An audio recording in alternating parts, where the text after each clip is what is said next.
You're in perimenopause and you've been gaining weight and you've tried to do what you used to do and it's no longer working, you're probably making these mistakes.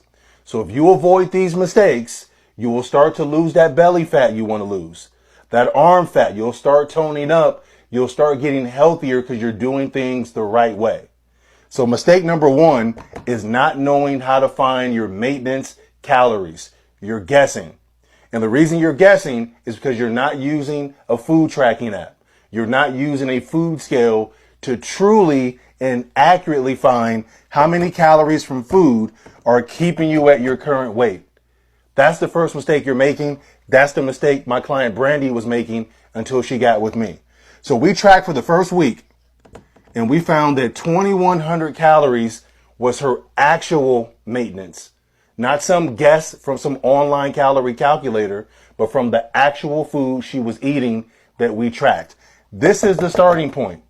Without this number, you're just guessing, and that's the biggest mistake you're making. That's why I started off with this number one. You have to find your maintenance. The second mistake you're probably making is you don't know how many calories to decrease from your maintenance, aka your calorie deficit. You're probably going too aggressive. You're probably decreasing 500 calories, 700 calories from your maintenance. I don't recommend that. So for my client, I only decreased her calories from her maintenance by 200. And I told her, I said, look, a deficit doesn't just come from food. It also can come from exercise. So I'm only going to slightly decrease your food calories and slightly start increasing your exercise.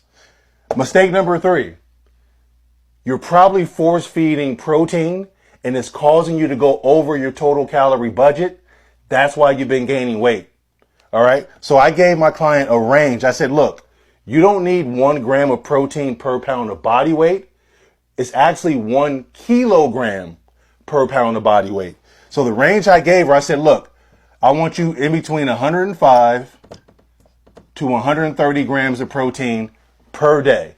This is more than enough to reach your goal, and you don't have to force feed yourself.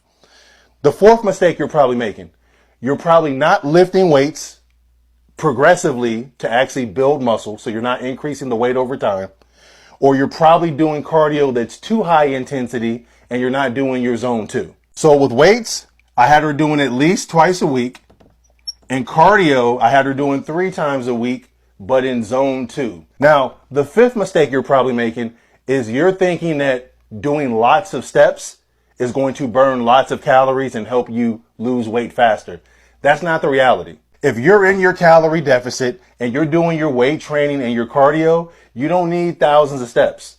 So for my client, I only had her anywhere between 7,000 to 9,000 a day. That was it. You don't have to do a lot.